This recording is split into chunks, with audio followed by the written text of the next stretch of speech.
All right, let's get started. This is the section where calculator is allowed.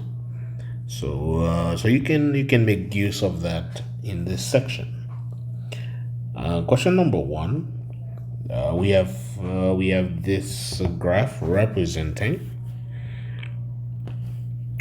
John's heart rate versus time in that time that he was running, and we want to find out on which interval is the target heart rate strictly increasing, then immediately strictly decreasing, going up, and then immediately after going down. No flat line in between. Already we can see, okay, this segment, this section, it's the one that represents that strictly increasing and then immediately strictly decreasing. So it looks like that's from 40 to 60. We shall select that.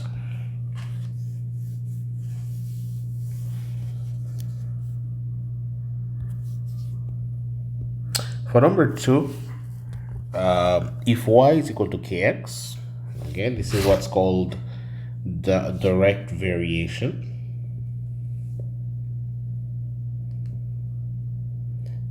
Direct variation. It's like having a linear equation with no starting value. The starting value is 0, basically. So k is the constant of variation.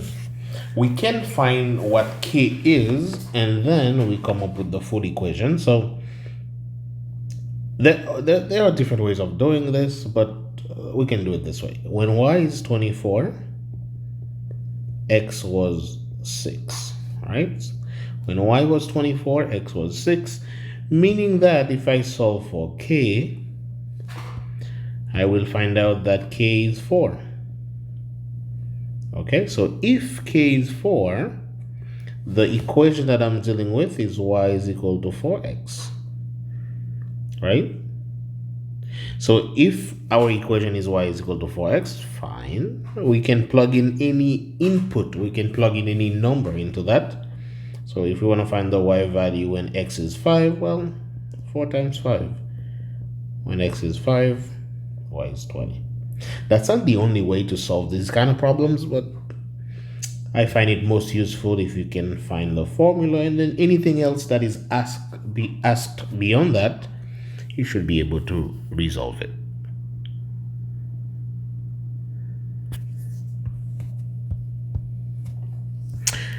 And number 3, now we're dealing with parallel lines. When you have parallel lines, we have a couple of lines that are equal, that are congruent. Well, we're dealing with parallel lines, we have a couple of angles that are equal. So when it's like that, these are called corresponding angles. They are equal. If you have it like this, these are called alternate exterior angles. Okay, corresponding angles, alternate exterior angles. And also, if you have it like this,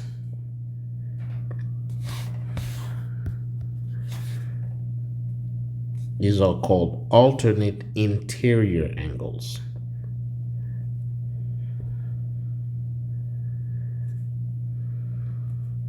Okay, in terms of parallel lines, these are the angles you can expect to be the same, to be congruent. So in this case, S is parallel to T and L is parallel to M. So angle 1 will be the same measure as this angle right here, which will, because of corresponding angle relationship, okay, and this second angle that I had placed will be equal to that one because of alternate exterior relationship. So if angle 1 is 35, This one is also 35. That one is 35. Okay, now we were to find, okay, in that case, what is the measure of angle 2? Well, the angle that is 35 and angle 2, they form a flat line together. So that's what's called a linear pair. And one side of a line is worth 180 degrees. So now that we know all that information, we can say, okay, 35 degrees plus the measure of angle 2 will be equal to 180 degrees, because whenever some angles put together form a line, their sum of degrees will add up to 180. All right, so now if you do minus 35 on both sides,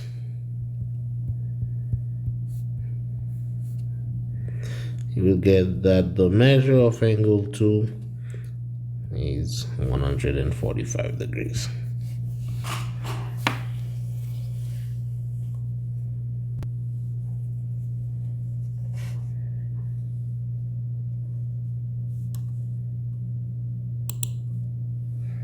Okay, number 4. If 16 plus 4 is 10 more than 14, what is the value of 8x? Okay, so let's translate that into math. So 16 plus 4x is 10 more than 14. Okay, so 16 plus 4x is 10 more than 14. Okay, so now we can clean that up. So 16 plus 4x is 24. If I do minus 16 on both sides, 4x is equal to 8. Well, if 4x is equal to 8, for me to find 8x is 2 times 4x. So I can do 2 times 8 also, because I just multiplied both sides by 2. By multiplying both sides by 2, 8x is equal to 16. Okay, another way you could have done it, if you did not catch this method, you could find the value of x by dividing by 4. X would be equal to 2, so 8 times x is the same as 8 times 2, so 8x would still be 16.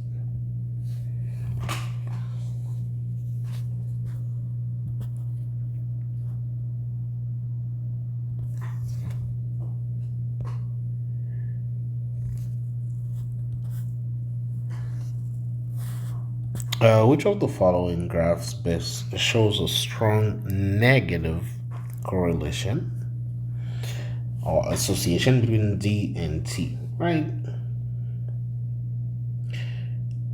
A positive correlation will be going up. That was not positive. A positive correlation will be going up. A negative correlation will be going down. And also, not just going up and going down, the more tightly the points are packed, the stronger the correlation. Like A, technically, okay, this is going down, but the points are still spread out.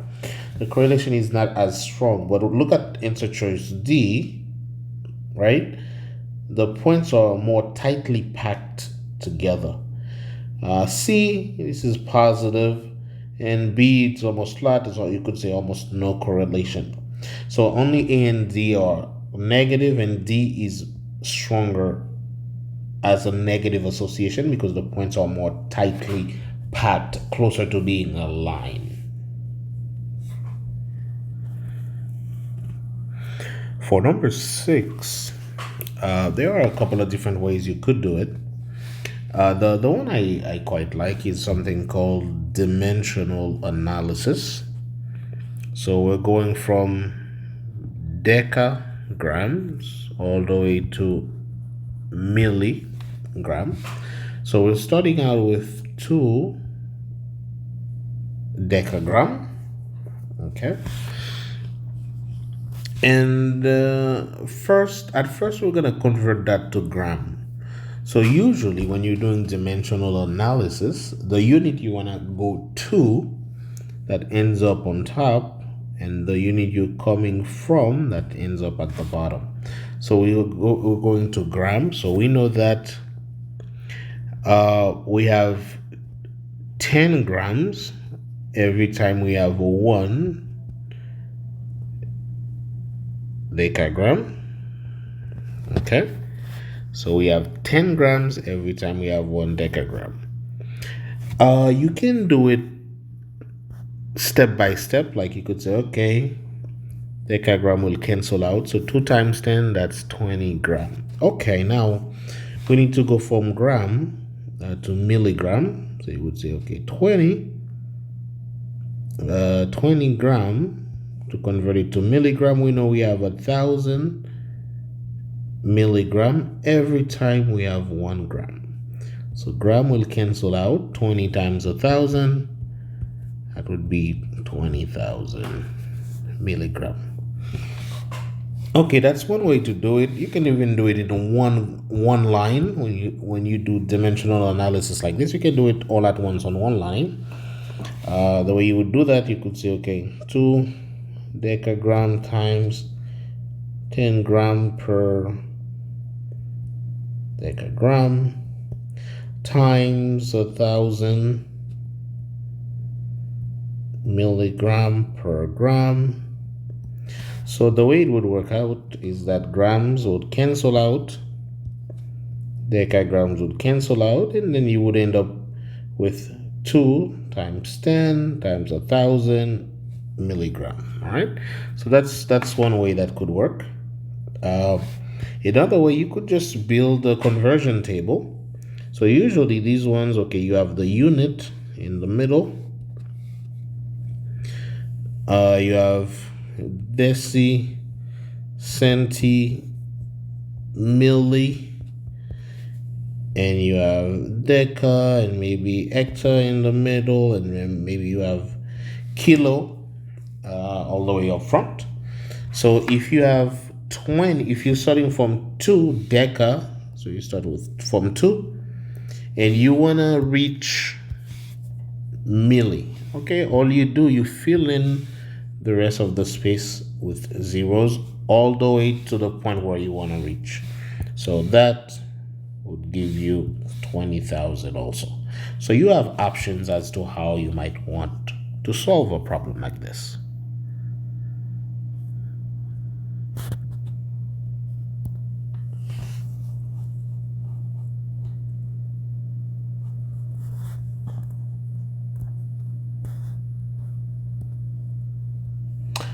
Number 7, rooftop solar panels installation in 5 cities. So A, 9, B, 5, C, 6, D, 4, E, 3.5. If we add all of these, 9 plus 5, 14, plus 6, 20, plus 4, 24, plus 3.5,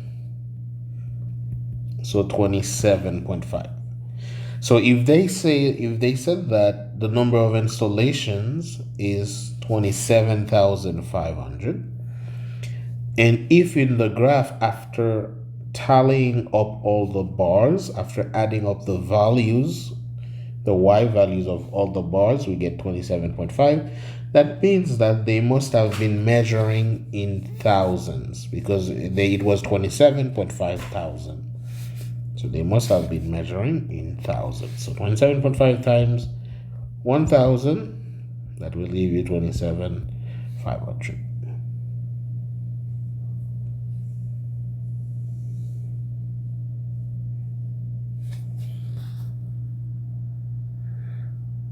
Okay, now in number 8, what is the value of n?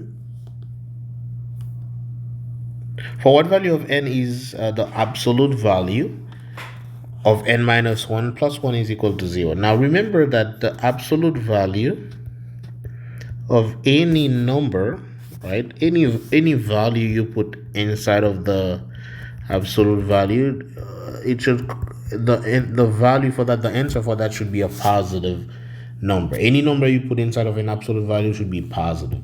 So now if we solve this equation, if we say, okay, absolute value of n minus 1 plus 1 is equal to 0, when we do minus 1 on both sides, you get absolute value of n minus 1 is equal to negative 1.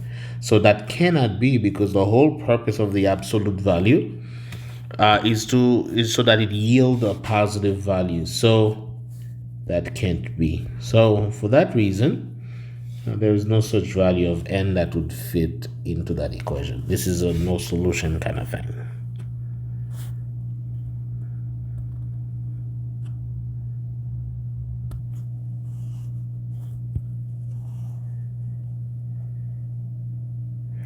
Questions 9 and 10 refer to the following equation.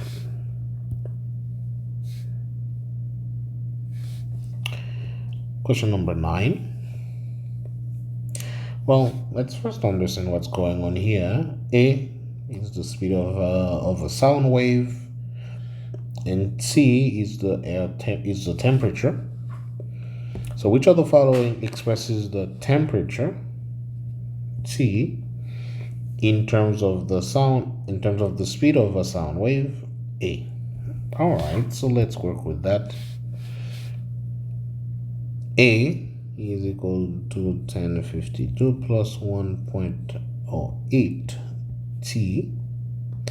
The first thing we do in a situation like this is doing minus 1052 on both sides. Okay, so that would give us A minus 1052 is equal to, now 1052 minus 1052, that cancels out. So what's left behind is the 1.8 T. At that point, we divide by 1.08. Divide by 1.08. 1.08 cancels out to leave only T behind on the right side, being equal to A minus 1052 over 1.08.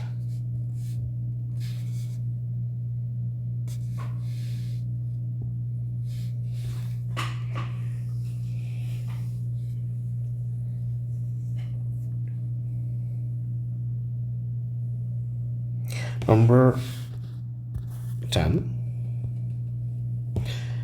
At which of the following air temperatures will the speed of a sound wave be 1,000 feet per second? Okay, so now that we already know that the first one was the right answer, so we want to find T when A is equal to 1,000. All right, we just plug it in. So T is equal to 1,000 minus 1052 divided by 1.08.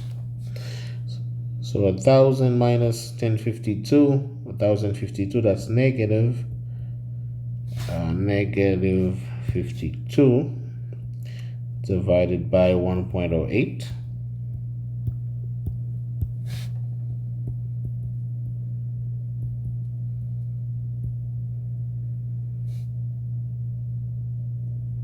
Okay, now this one, for most of you, most likely will have to plug that into a calculator to see what you get.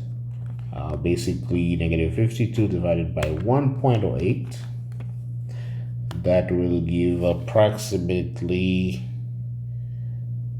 48.1, so we can say negative 48.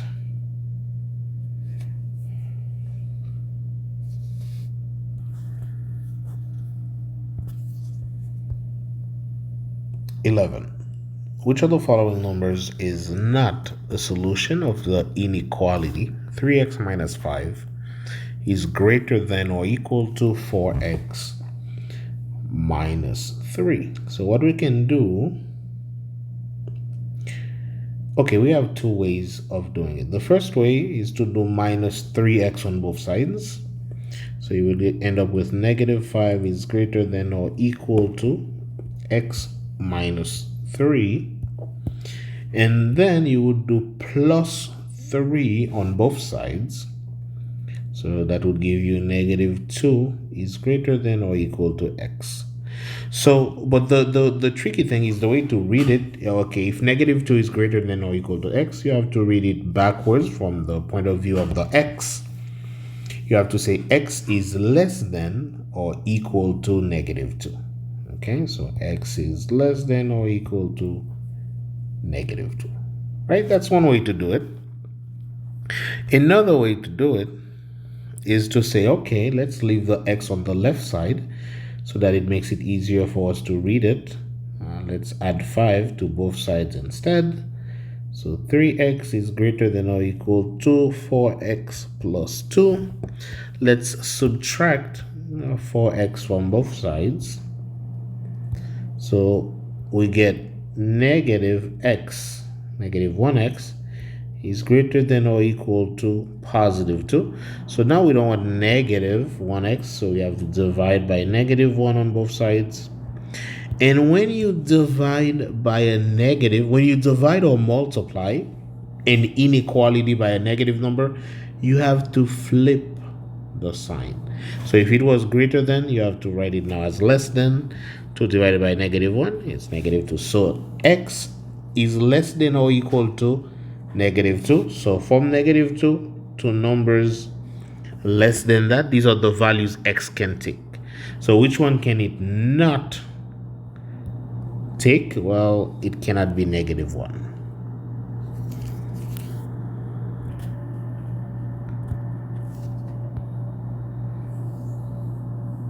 Number 12, we are given a graph with some bars bouncing from 1 to 4.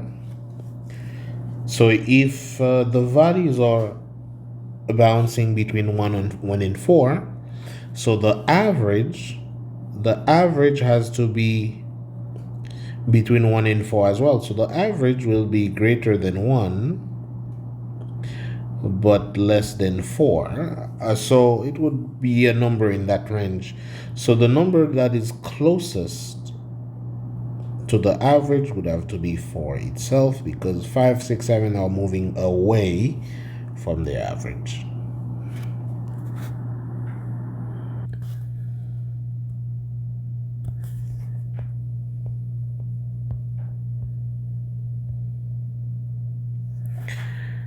Number 13, we have a table mapping out different courses and the genders of people taking those courses. For example, 35 females taking Algebra 1, 44 males taking Algebra 1, 53 females taking Geometry, 59 males taking Geometry, total of 79 people taking Algebra 1, a total of 150 females in that study. So we have those kind of pieces of information outlined for us. So now what they want to know, which of the following categories account for approximately 19% of the surveyed respondent. Okay, so the total surveyed was 310. So female taking geometry was 53, so 53 over 310. Females taking algebra 2, this is 62 over 310. Males taking geometry, this was 59 over 310. Males taking algebra 1, this was 44 over 310. So 19% is approximately 20%, approximately 1/5. So out of all these, the one that looks about 1/5, just on the look of it, I would aim for the second one, but let's work it out because this one is the calculator section. We can actually plug them into the calculator. Let's Let's try it out. So this one is 17%.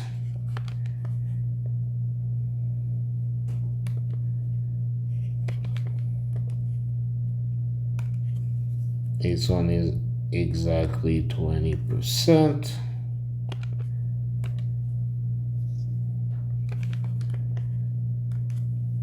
This one is 19%. All right. Looks like there was a better answer than my first estimation, which makes sense because it is slightly less than the one I knew would be 20%.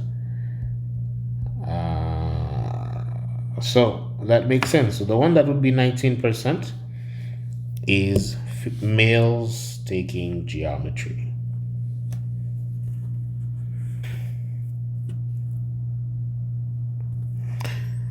Number 14, we have a table giving us the lengths of fish in inches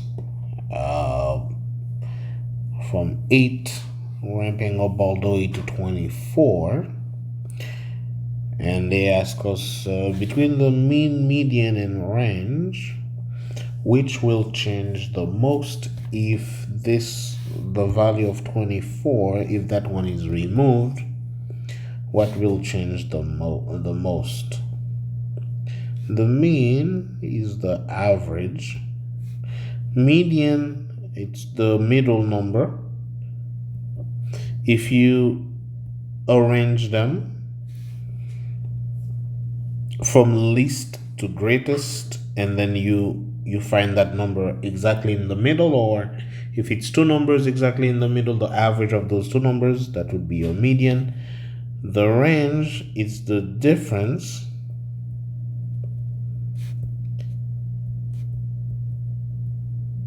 between the greatest value and the least and the smallest. As it stands right now, so the range is 24 minus 8, so that is 16. But if you remove 24, then it will be 16 minus 8, right? So now it would be 8. That is a change of 8. That is a negative 8 net change. So the median, okay, as we look at it, we can see that the median as the table stands will be 12. If you remove 24, it will still be 12 because you have a bunch of 12s in the middle. So the median will not change. The average will change, but not by 8 units. So that would be such a drastic change for the average. So the average will not change by 8 units. So the one that will change the most will have to be the range.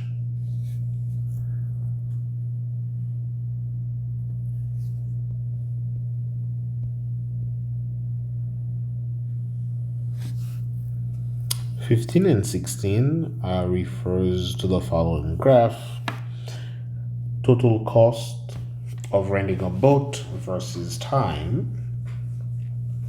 The way these graphs work, linear graphs like this, where you cross the y-axis, well, they call it C and H, it's kind of like y and x. So when you cross the y-axis, this is your starting value. Okay, that's what you're starting with. And the rate of change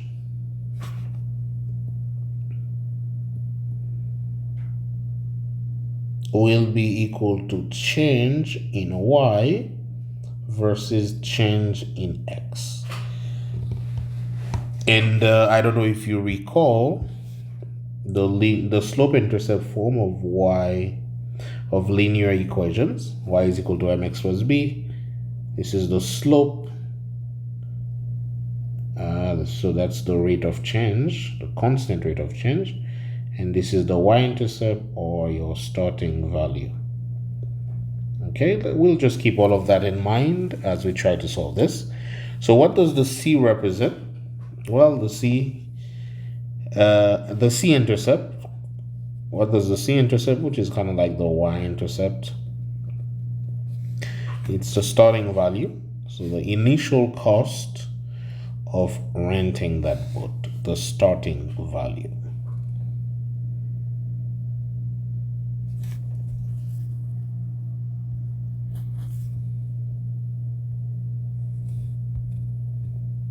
Which of the following represents the relationship? Okay, so now, I shouldn't have erased everything then. So the starting value is 5. So we know there should be a plus 5 at the end. Already we can cross these ones out because we're doing y is equal to mx plus b. So far we found the starting value. Y is equal to mx plus 5. And the rate of change will be the rate of change is change in y over change in x. So from one point to another, we have to find out how they changed.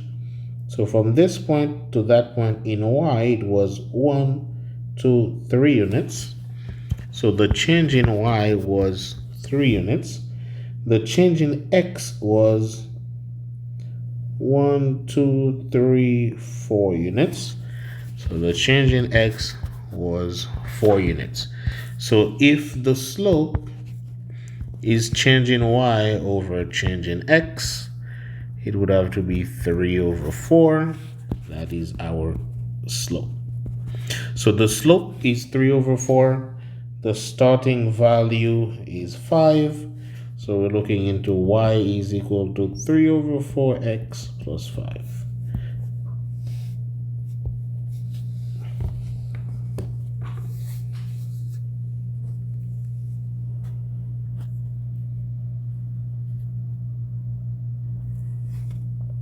Number 17. The complete graph of the function f is shown in the xy plane above. For what value of x is the value of f of x at its minimum? Minimum means the lowest value on the y-axis.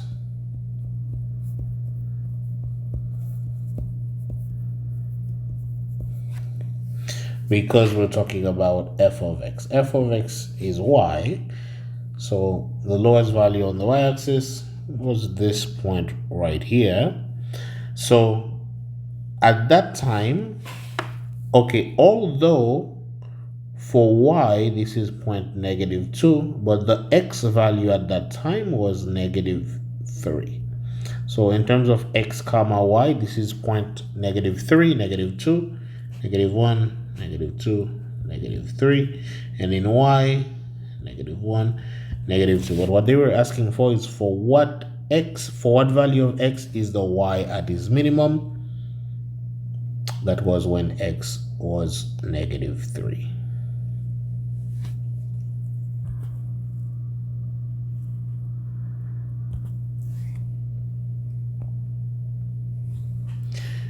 In the xy plane, if 0, 0 is a solution of the system of inequalities above, which of the following relationships between a and b must be true? So 0, 0 means that, okay, when x is 0, y is 0, I can plug those into the inequalities. So if I plug for the first one, 0 is less than -0 plus a, it's just 0 is less than 0 plus a. Well, a plus 0 is still a. So 0 is less than a, or a is greater than 0, meaning that another way to understand that is that a is a positive number. Okay, a is a positive number. B, let's look at the second one. Now the second one, if we plug in 0, 0 into the second one, 0 is greater than 0 plus B, so 0 is greater than B, meaning that B is a negative number. Because B is less than 0, must be a negative number. So A is a positive number, B is a negative number. So A should be bigger than B. Okay, that one looks reasonable. The positive value should be greater than the negative value, and also must be true. Not can be true sometimes, but is always true. So always true. Which one is always true? B is greater than A, the negative number greater than the positive. That makes no sense. The absolute value of A is greater than the absolute value of B. Not necessarily, because A could be, let's imagine A is 2 and B is negative 5. Absolute value of 2 would be 2. Absolute value of negative 5 would be 5. So it would not be true that absolute value of A is bigger than absolute value of B. So C, not always. That's not always true. A is equal to negative B. Not always. It could be true in some cases. But again, if A is 2, B is negative 5, 2 would not be equal to minus negative 5. Right? So D also not always true, although we could find some scenarios where we can make it true. So the one that would always be true is that the positive value would be greater than the negative value.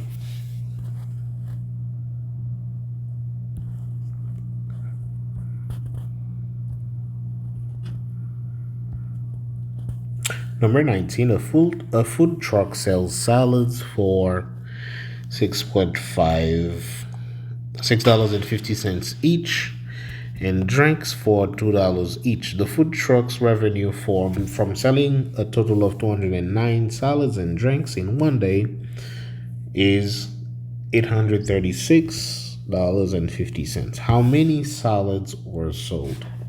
So we can say number of salads sold.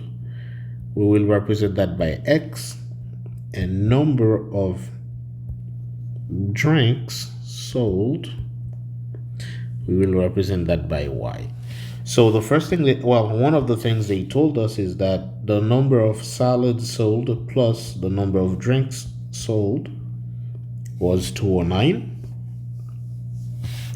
Another thing they told us is the amount of money from selling salad, so 6.5 times X, plus the amount of money from selling drinks. Well, the price of one times how many you have. Each salad was $6.50, and we have X number of salads. And each drink was $2, and we have Y number of drinks. That put together gave us 836.5. So whenever you end up with two equations like that, this is what's called a system of equations. You have a number of ways you can solve this. We can do elimination, trying to cancel out one of those variables to find out what the other one is equal to. We can do substitution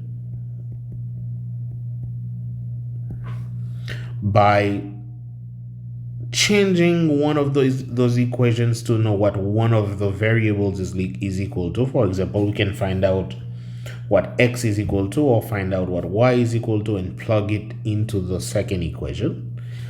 Now, since this is a calculator section, you could even graph those two equations to see where they intersect. That could give you the answer. Or if you are a bit more advanced, you can even turn this into a matrix and either solve the matrix yourself or let the calculator solve the matrix.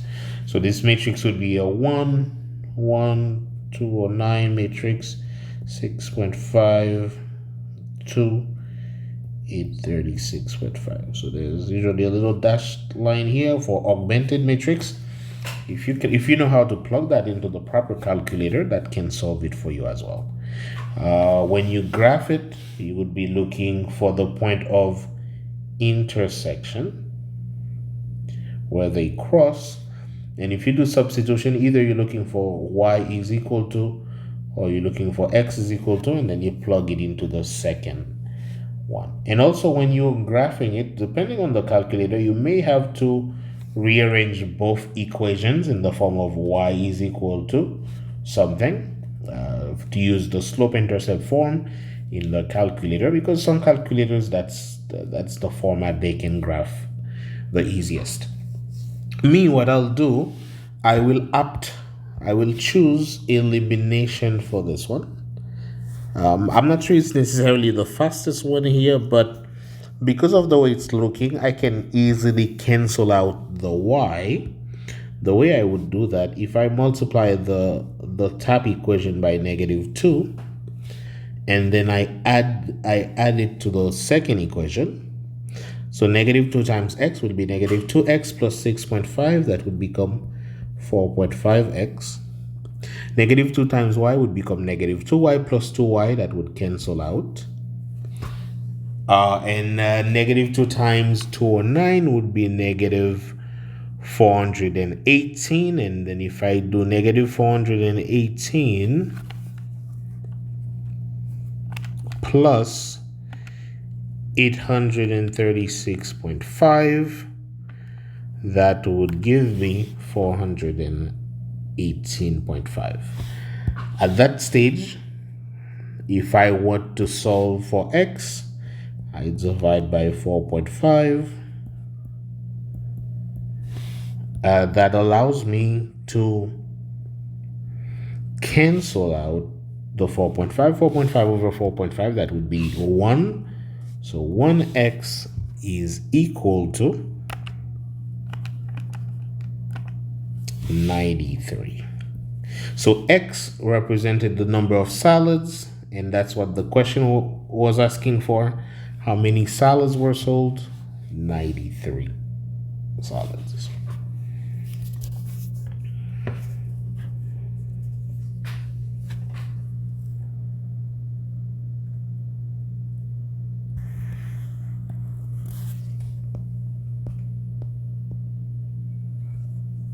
Number 20.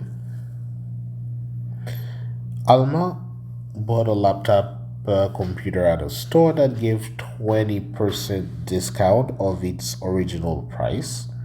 The total amount she paid to the cashier was $P, including an 8% tax on the discounted price. Which of the following represents the original price of the computer in terms of P?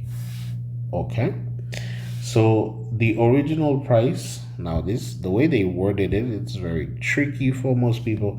So the original price, let's call that O. Okay, so the amount she paid, which was P, was equal to, well, if we have a 20% discount, that means that you paid 80% of the original price. They reduced 100% by 20%, so you paid 80%, or 0.8 of the original value. So at first, after the 20% discount, it was 0.8 of the, maybe I should do the O in a different color. 0.8 of the original value. Okay, so she's paying 0.8 of the original value, and on top of that, there was an 8% sales tax applied to the discount. So 8% it's 8 over 100, which is 0.08. Okay, so it was 0.8 plus 0.08 times this discounted price.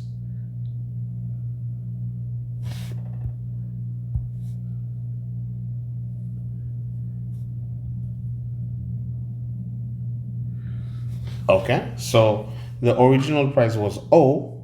After the 20% discount, it became 0.08 times O, whatever the original price was. Plus, on top of that, we're paying 8% of the discounted price. Okay, so that's what it looks like. Can we clean it up? Absolutely, because 0.080 is repeated, so we can factor that out.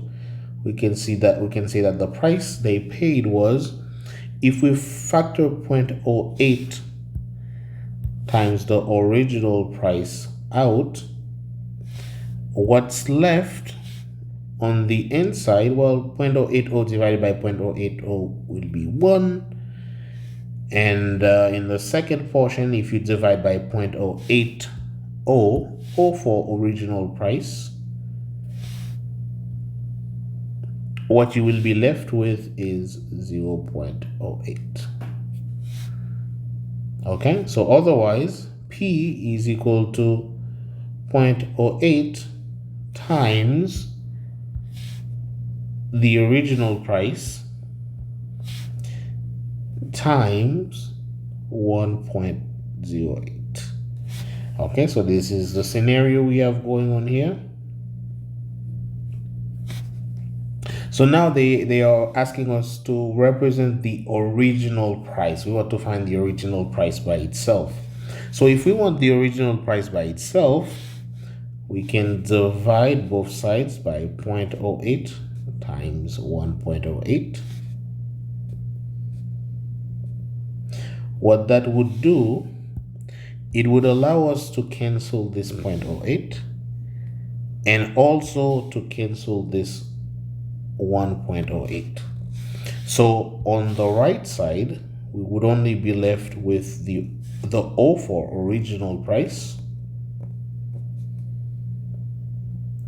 which would be equal to the discounted price P, well, the amount of money P that they paid divided by 0.8 times 1.08.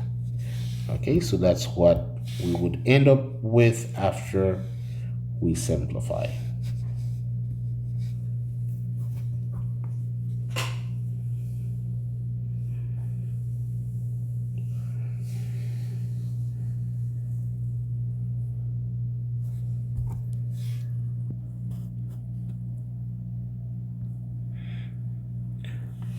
In 21, we have to figure out, okay, if a person is chosen at random,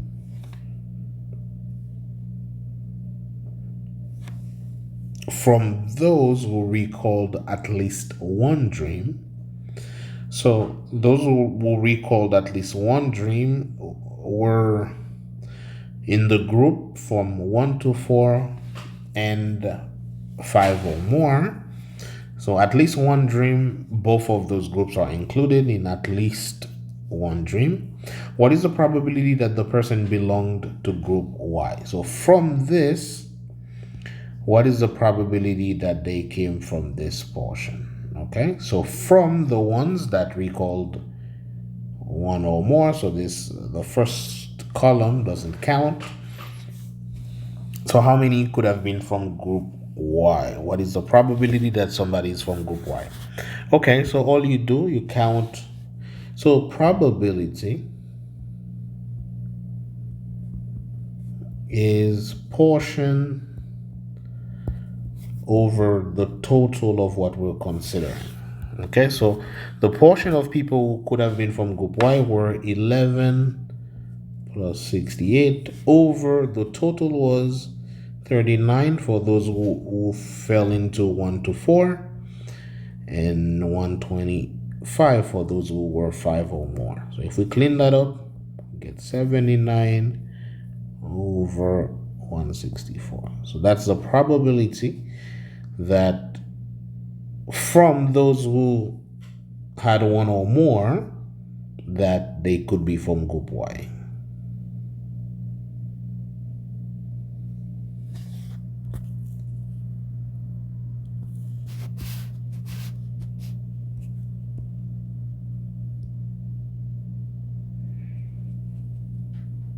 Okay, question 22 and 23, they refer to this table. 22, which of the following best approximates the average rate of change in the annual budget for agriculture, natural resources in Kansas from 2008 to 2010? So from 2008 to 2010, that went from 358,000 to 708,000 or to 488,000. So approximately, okay, even if we want to approximate, so we went from 358,000 to 488,000. So it looks like that is a change of about approximately 130,000. But because that was over the course of 2 years, if you want the yearly change, you have to divide by 2.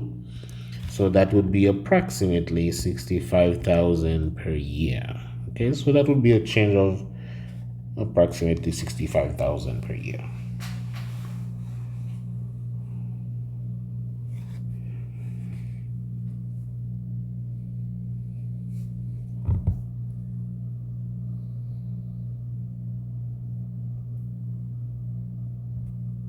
Okay, now 23, of the following, which program's ratio of its 2007 budget to its 2010 budget is closest to the human resources program's ratio from 2007 to 2010?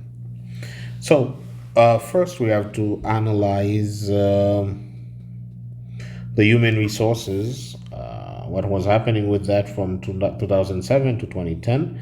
So it was 4M, it was 4 million. So again, these things, sometimes you can clean those numbers up. You can neglect the details, the noise in the numbers. So, and then 5.9, we'll say this is 6M.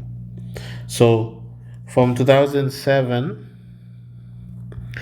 to 2010, it went from 4M to 6M. So 4 over 6, that is, or if we want to do it the other way, yeah, you can do it this way. So this is a 2/3 ratio. 27 to 2010, that's 2/3. Okay, so now we have to see, okay, which other one is 2/3? Agriculture, natural resources from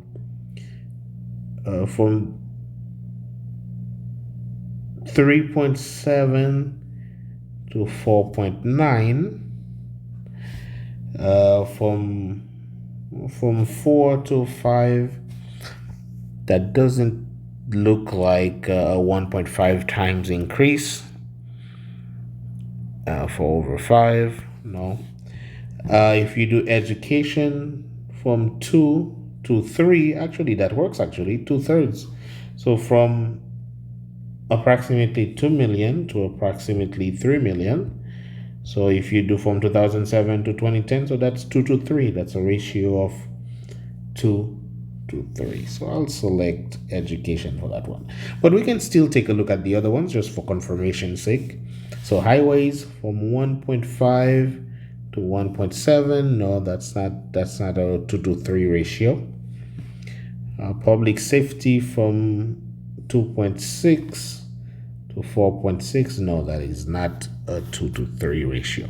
Now that's a quick evaluation just by looking at it, but since this is the calculator section, if you really wanted to work it out in the calculator, you could do that as well. You could go back to human resources, You could say this divided by that. You see which decimal number that it gives you, and then you do that for the other ones until you find the one with a decimal value closest to what you got for human resources. So if you wanted to use the calculator to do it, that's how you would do it, just dividing the value for 2007 by the value for 2010 and see which ones give you a decimal value closest to what you get when you divide 2007 for human resource by 2010 value for human resource. With the calculator, you could also do it like that, just comparing the decimal values.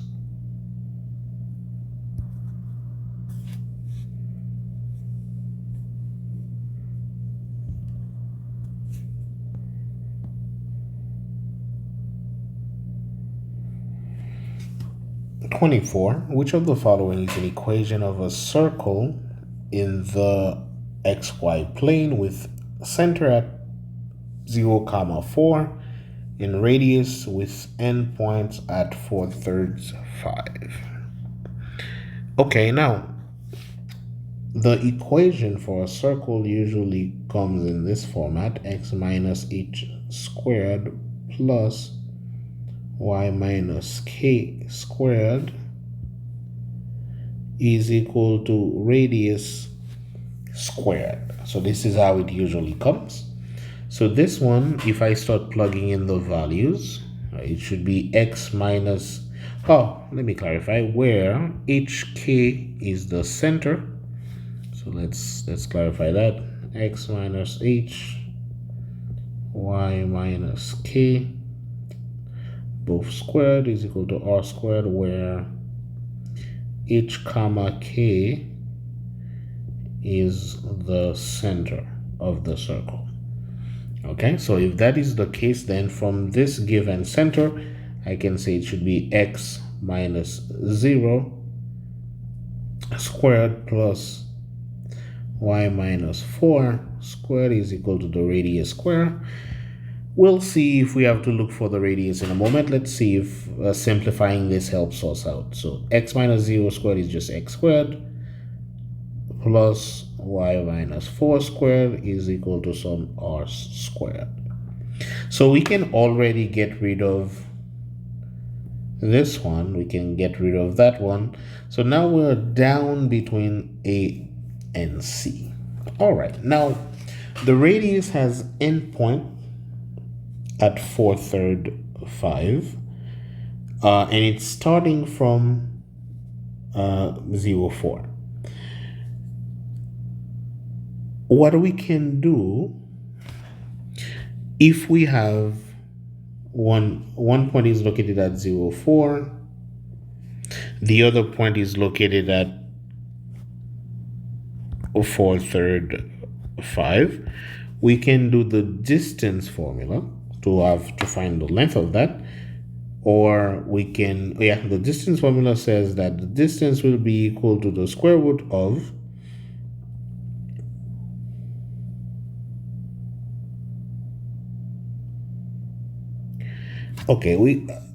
I see that we could even square it now, but let's come up with the expression first, and then we'll take a look at it some more. So x2 minus x1 squared plus y2 minus y1.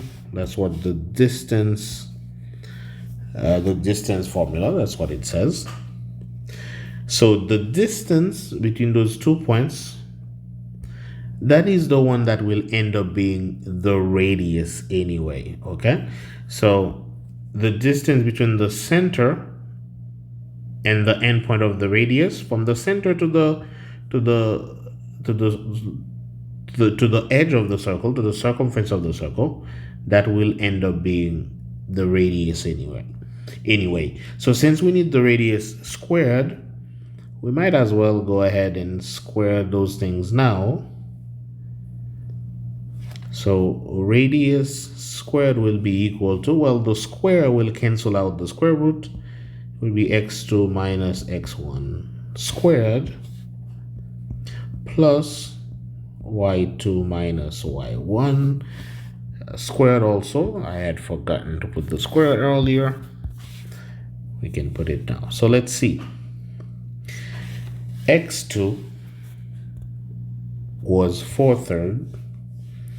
So 4/3 minus x1 was 0, and that will be squared, plus y2 was 5 minus what, y1, which was 4. That would end up being squared as well. So we have 4/3 squared plus 1 squared. 4/3 squared is 16 over 9. 4 squared is 16. 3 squared is 9. Plus 1 squared is 1.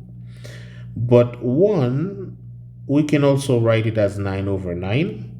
So if 1 can be written as 9 over 9, 16 over 9 plus 9 over 9, that will be 25 over 9. So r squared is 25 over 9. So the complete equation would be x squared plus y minus 4 squared is equal to the radius squared. The radius squared will be 25 over 9.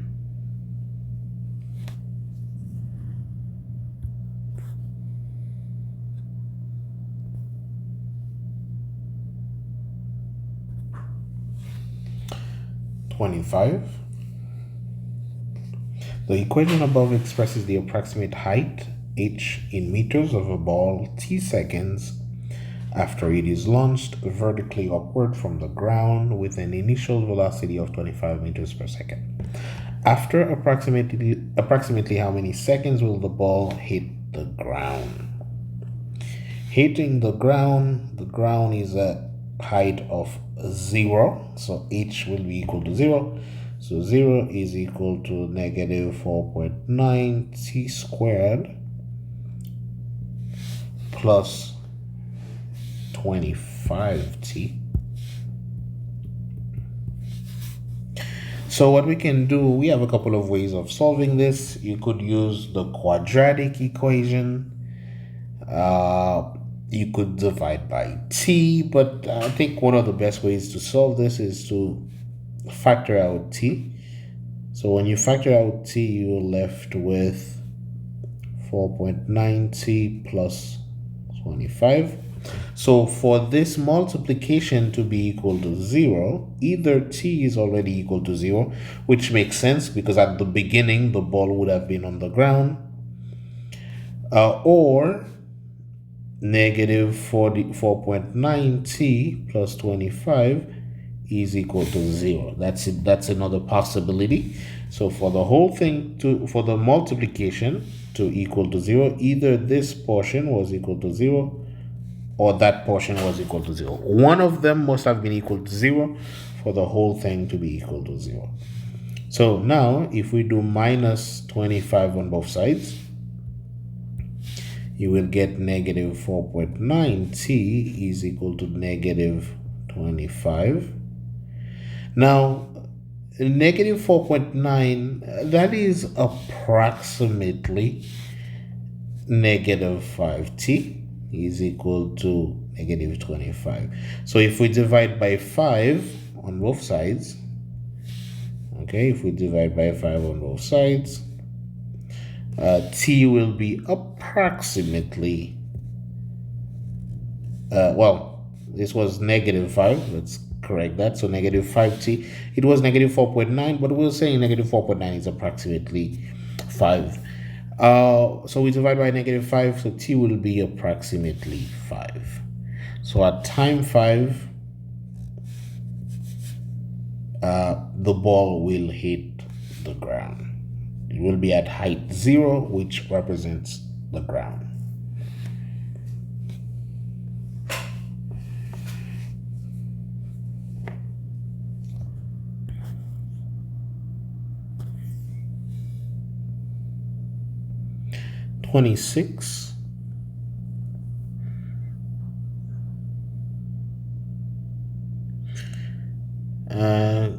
So we have type A trees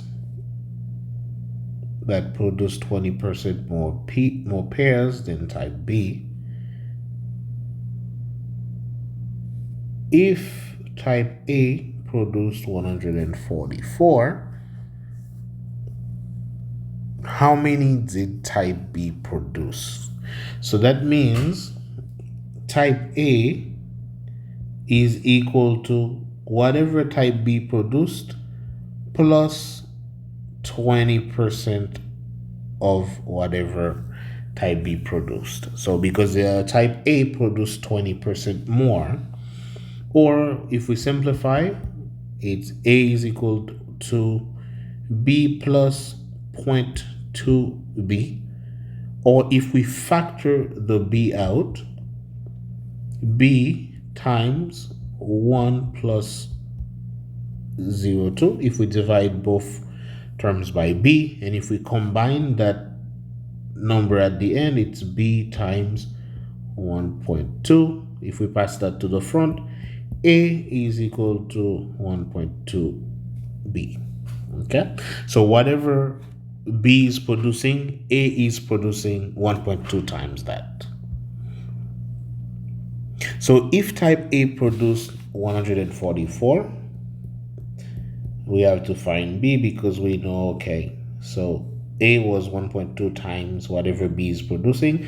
Now we have A, we can backtrack by dividing by 1.2.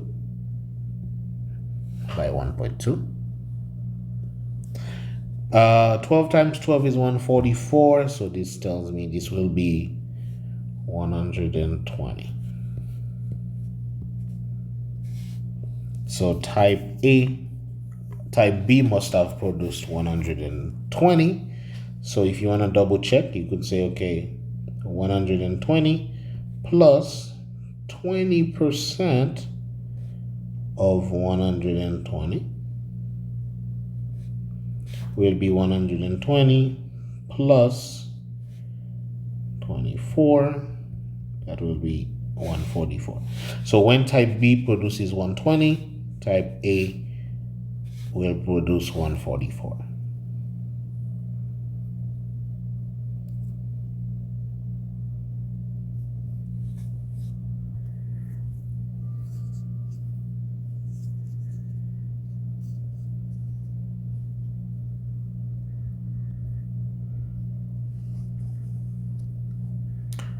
(27).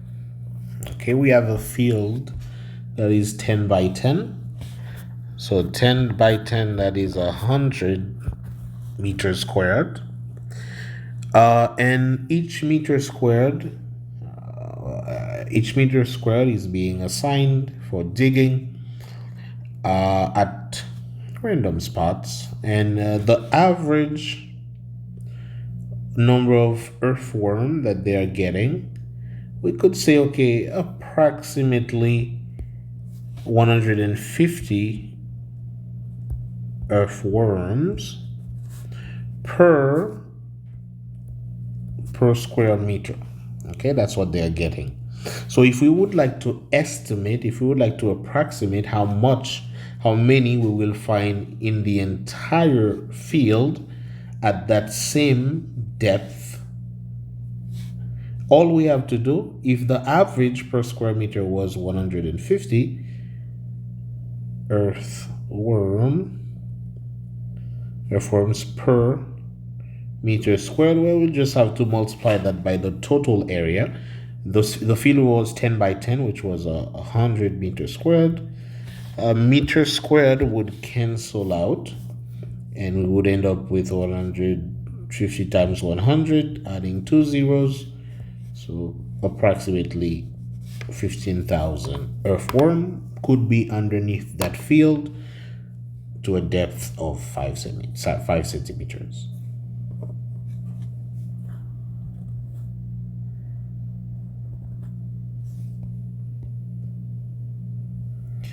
If the system of inequalities y is greater than or equal to 2x plus 1, so 2x plus 1 might, okay, let's analyze it. 2x plus 1 might fall, okay, let's draw it like this.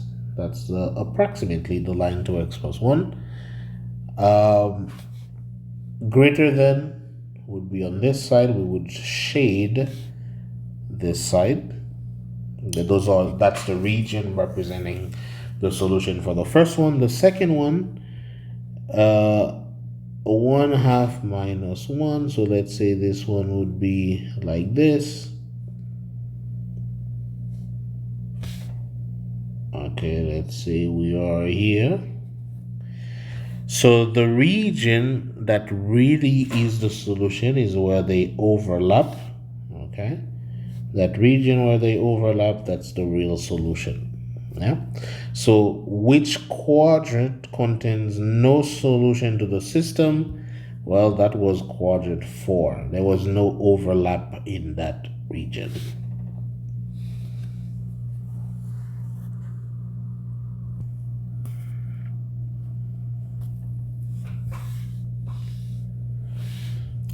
The polynomial p of x. For a polynomial p of x, the value of p of 3 is -2. Which of the following must be true about p of x? That x minus 5 is a factor, that x minus 2 is a factor, that x plus 2 is a factor. The remainder, when p of x is divided by x minus 3, is 2. Now, this one, it's one of those things you might have to memorize. I think this one is called the Remainder Theorem.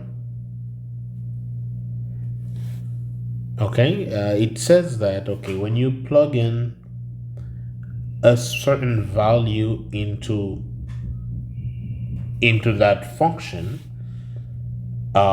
what you get at the end would be the remainder. Okay, meaning that, let's say, would be the remainder if you divide by the binomial that would have this as the solution. So meaning that, let's say I have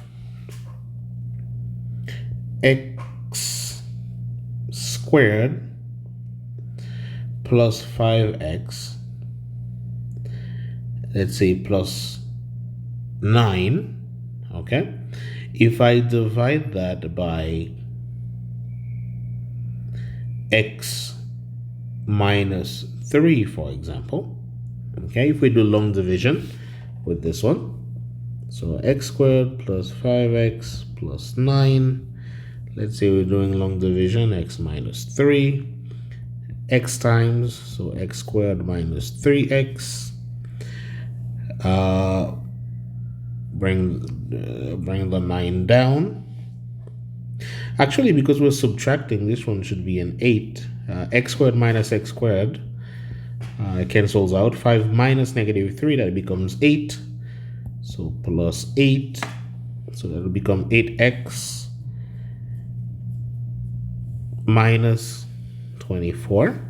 So again, we are subtracting.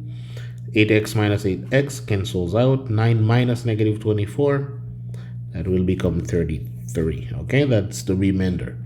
So we divided by x minus 3 and the remainder was 33. Now let's try something else. Okay, let's plug in. Okay, now if x minus 3 is a factor, when we set it equal to 0, after we add 3 to both sides, x would be equal to 3. So now let's try plugging 3 into the function. So we started out with x squared plus 5x plus 9.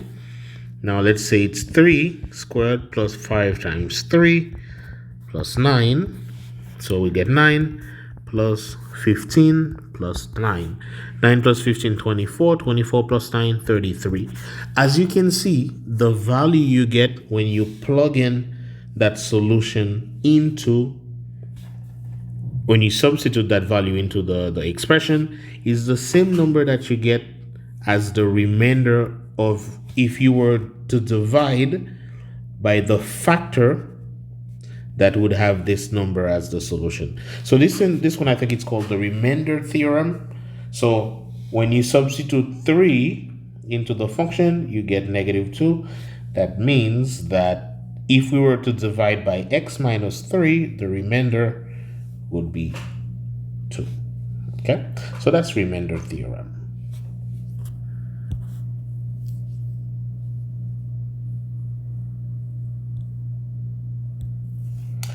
Okay, number 30. Which of the following is an equivalent form of the equation of the graph shown in the xy plane from which the coordinates of the vertex A, this is important, can be identified as constants in the equation. So they want to find the location of the vertex. Whenever you want to find the location of the vertex, we use what's called the vertex form, where you get y is equal to a times x minus h squared plus k, where h comma k is the location of the vertex, is the vertex. Okay, the vertex is the turning point. So this is the turning point. We want to write it such that hk will be expressed in the equation. Already we can see that the x value of a is 1, the y value is -15. So already we know that it will look something like that. Y is equal to some a value times x minus h, so that's kind of like x and y. So x minus the x value of the vertex, so x minus 1 squared plus -15. Plus -15, we can just rewrite that as -15. So we were looking for something that is x minus 1 squared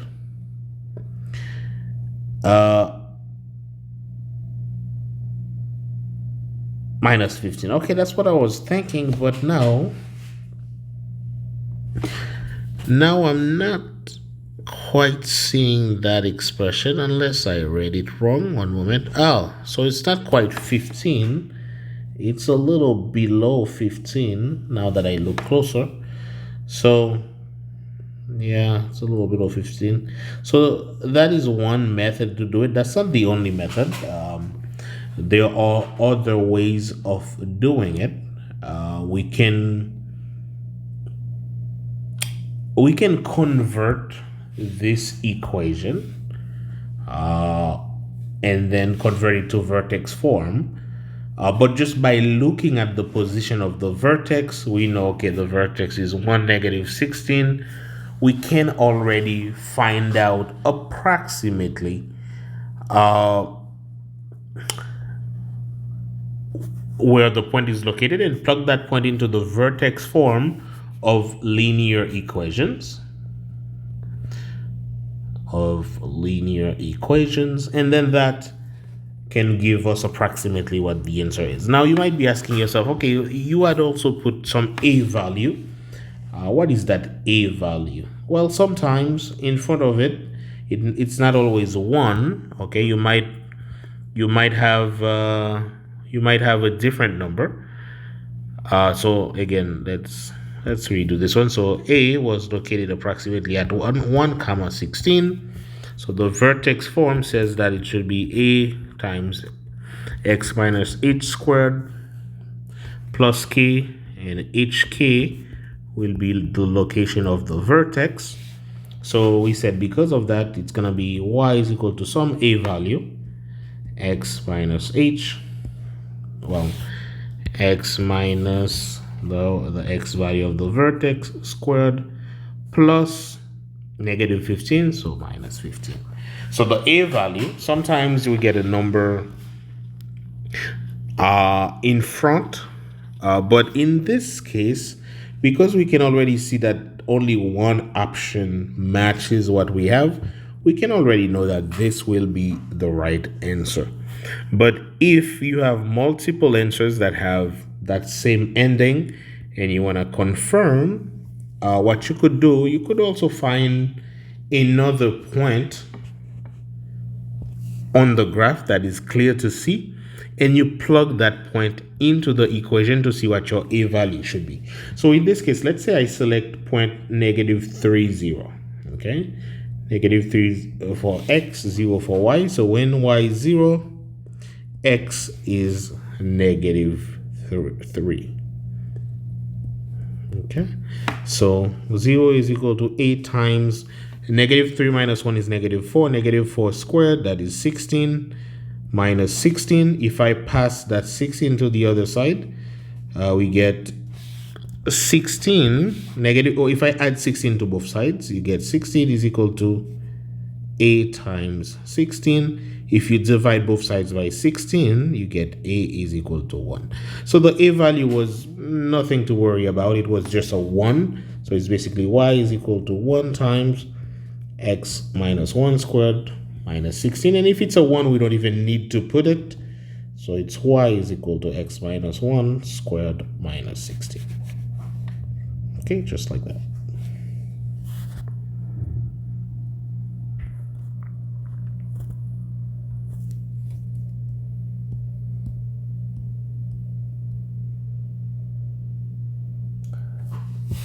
Number 31. Wyatt can husk at least 12 dozen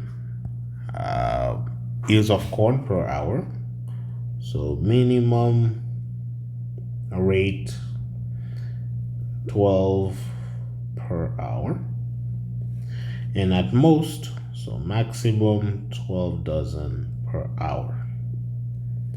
Based on this information, what is the possible amount of time in hours that it could take Wyatt to husk? So what Wyatt will be producing will fall somewhere between the minimum and the maximum. If he has to do the 72 dozen at his minimum speed at 12 dozen per hour, 12 dozen divided by 12, that will take him 6 hours. If he's working at his maximum speed at 18 dozen per hour, 72 divided by 18, that would give him 4 hours. So between 4 to 6 hours is how long it will take him. So if they ask for a possible amount, one possible, we could choose something in the middle. We could say, okay, 5 hours is a good amount of time for him to do 72 dozen. So you could put 5 as your answer. Of course, 5 is not the only answer.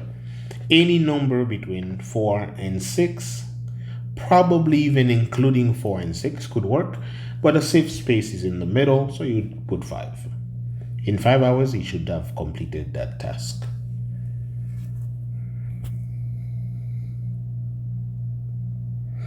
(32) The posted weight limit for a covered wooden bridge in Pennsylvania is 6,000 pounds. A delivery truck that is carrying X number of identical boxes, each weighing 14 pounds, will pass over the bridge. If the combined weight of the empty delivery truck and its driver is 4,500 pounds, what is the maximum possible value for the number X that will keep the combined weight of the truck, driver, and boxes below the bridge posted limit? So the empty delivery truck plus the driver plus an unknown number of boxes, each weighing 14 pounds. So 14 times however many you have should be less than 6,000. Okay, so that's the way you would write that inequality.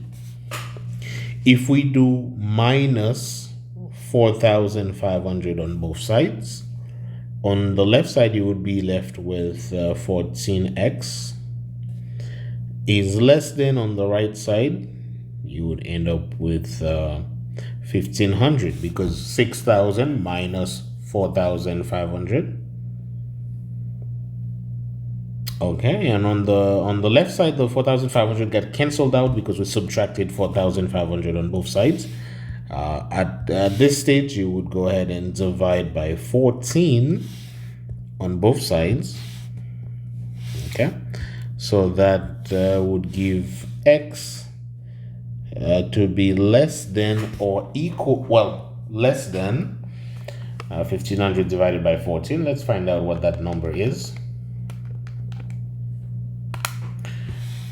That is 107.14. So that means the number of boxes that could be carried has to be less than 107.14. So that means if we carry 107, that's the maximum number of whole boxes that can be carried. So x can be equal to the 107, but not more than that, but not more. Okay, so 107 would be maximum number of boxes that could be carried without going over the limit. And if you want to double check whether that's the correct answer, you could do 4,500 plus 14 times 107, and you would see what that gives you. Okay, it should give you a number less than 6,000. Okay, and if you do that, it gives you 5,998 pounds, which would be less than the capacity of 6,000. So 107, that's the greatest number of such boxes that can be carried.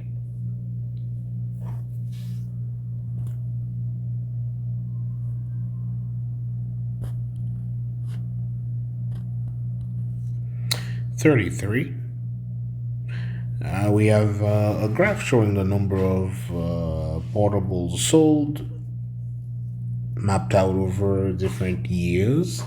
So according to the line graph, the number of portable media players sold in 2008 is what fraction of the number sold in 2011. So 2008 was 100. 2011 was 160. Okay, so what fraction is 2008 compared to 2011?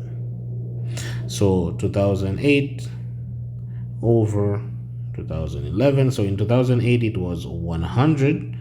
In 2011 it was 160. So I guess we could say 100 over 160. If you simplify this by 10, it can give you 10 over 16. If you simplify this by 2, it could give you 5 over 8. So that might be the best answer, the simplified form. The fraction, the ratio is 5 to 8. 5 over 8.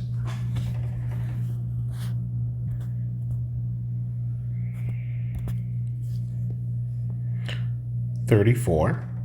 A local TV station sells time slots for programs in 30 minutes intervals.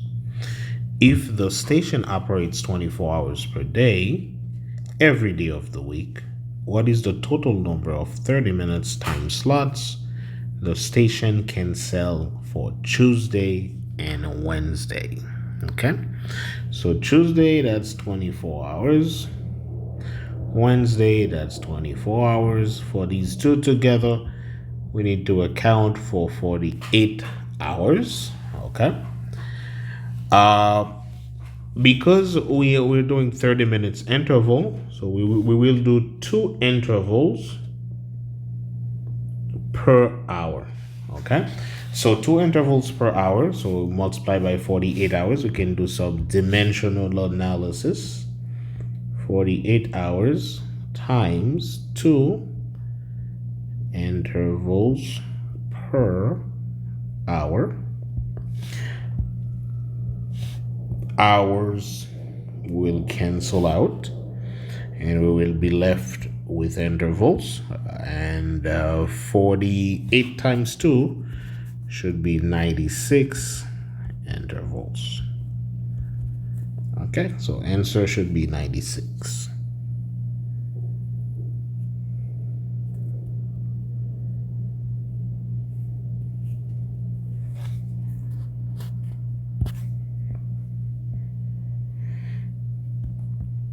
35.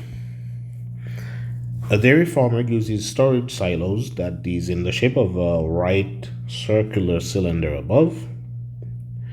If the volume of the silo is 72 pi cubic yards, what is the diameter of the base? Now, let's set out our formula. A diameter is equal to 2 times the radius. Volume of a shape like this would be the area of the base, which is pi r squared times the height.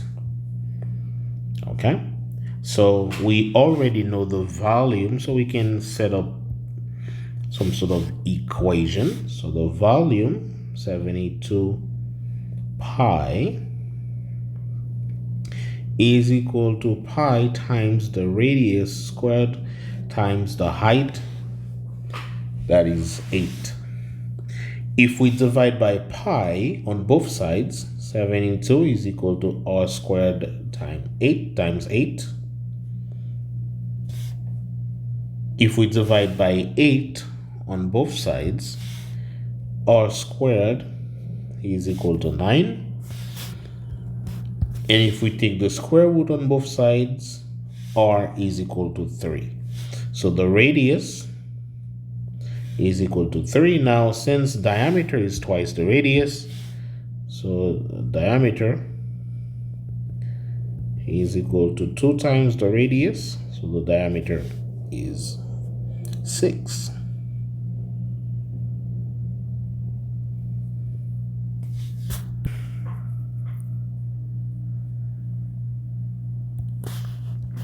(36) For what value of x is the function h above undefined? A fraction is undefined when the bottom portion, the denominator, is equal to 0. The reason for that is because we cannot actually divide by 0, so that is undefined. Okay, so essentially then what they're asking for is, okay, for what values of x, or what value of x would the bottom portion be equal to 0? That's what they're asking for, because we cannot divide by 0. Okay, so now we can set that up. Is equal to 0. This is what we have going on. Now, a couple of ways this could be done. You could multiply everything and add up everything. That's one way to do it, but we might want to do it differently. Let's say, okay, let's try something first. Let's say we make x minus 5 is equal to y. Okay, so this is almost as if I have y squared plus 4y plus 4 is equal to 0. Now, if you know much about binomials, you know that, okay, if I have a plus b squared, it would be a squared plus 2ab plus b squared. So my a in this case could be y, and my b could be 2, and my 4y could be 2 times y. Okay, so that means I can factor this into y plus 2 squared, and that would be equal to 0. If I solve that, if I take the square root, y plus 2 is equal to 0. If I do minus 2 on both sides, y is equal to negative 2. But remember, y was just holding the place of x minus 5. So what I really have is x minus 5 is equal to negative 2. If I do plus 5 on both sides, okay, if I do plus 5 on both sides, negative 5 plus 5 would have cancelled out, and I would be left with x is equal to negative 2 plus 5 would have been 3. So x is equal to 3 should be able to make that bottom portion be equal to 0. So therefore, x cannot be equal to 3. But let's double check it to make sure that that is actually the case. We're gonna work it out to confirm that this is the case. So after we had solved, we had found out that x is equal to 3 should be the number that makes it not work out. But let's test it out. So 3 minus 5 squared plus 4 times 3 minus 5 plus 4. Let's see if that gives us 0. 3 minus 5 is negative 2 squared plus 4 times negative 2 plus 4. Negative 2 squared is 4. 4 times negative 2, that's negative 8. So plus negative 8 is minus 8 plus 4. 4 minus 8. Negative 4 plus 4 is 0. So that means x cannot take a value of 3 if this function is to work. So that means x is equal to 3 is the value of x that will make the function undefined, that will make the function, that will make the bottom of the function, the denominator, be equal to 0, because then we would have 1 over 0, and that would be a problem. Cannot divide by 0, so x is equal to 3 will not work here. So again, I took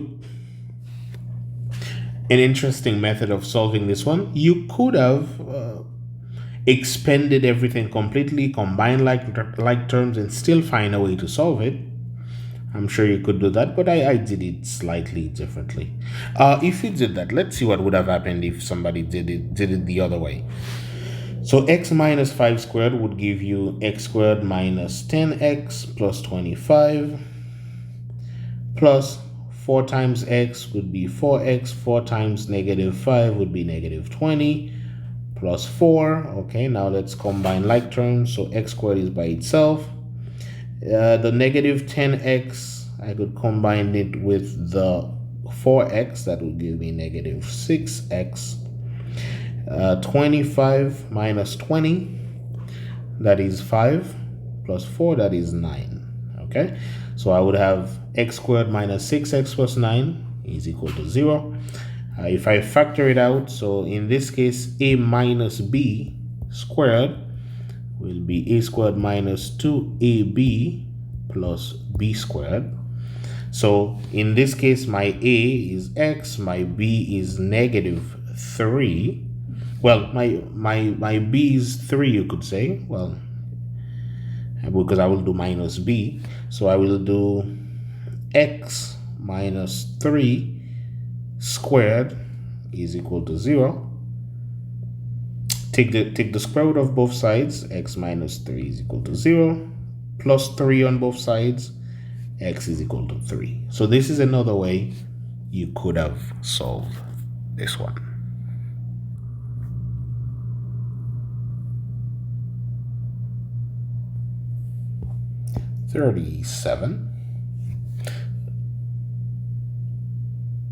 Jessica opened a bank account that earns 2% interest.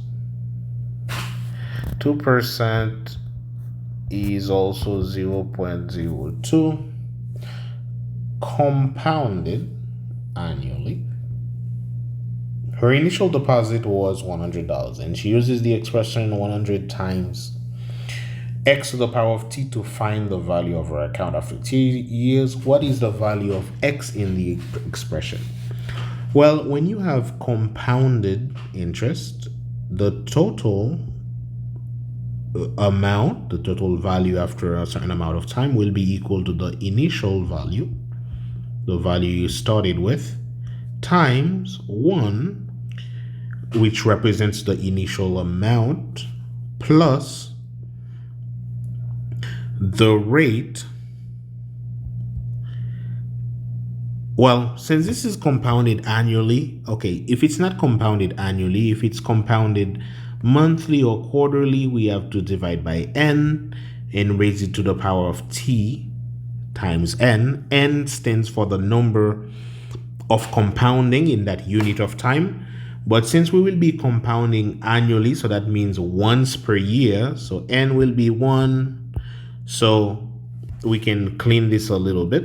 We don't need to put that extra because n will be 1. We can say 1 plus the rate to the power of time, because the number of compoundings in 1 year will just be 1. So now the total amount, the value of the account will be, the initial amount was 100 plus 1, well, times 1 plus the rate. The rate was 2% or 0.02 to the power of time, the number of years we're letting it go. So if we combine the numbers inside of the parentheses, we get the total amount, the value of the account is 100 times 1.02 to the power of t. So that's the number that the x represented. So the x is 1.02.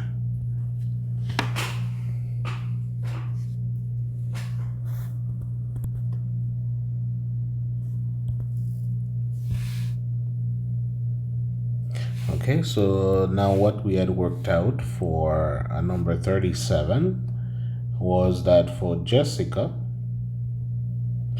her function will be 100 times 1.02 to the power of time.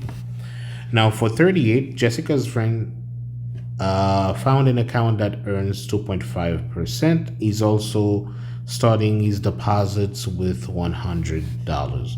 So to Sean's account, the function will be 100 times 1.025, because his is 2.5%, whereas Jessica's was just 2% to the power of time. Okay, so now after 10 years, we want to know how much more money will the friend have compared to Jessica. Well, to find how much more money, we have to find the difference between the money they will have in their accounts. Okay, so the difference will be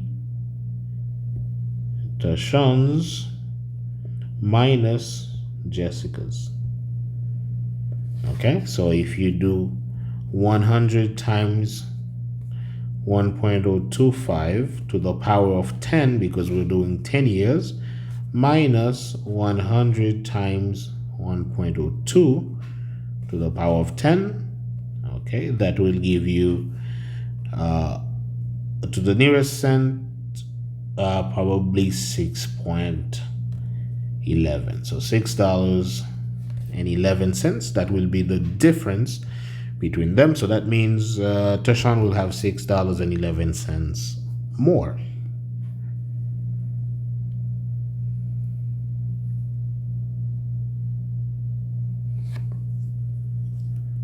Okay, I believe that is it for this section. So hopefully I was able to clarify some things for you. Hopefully maybe I gave you some ideas, and in that case, that is all good. All right, see you next time.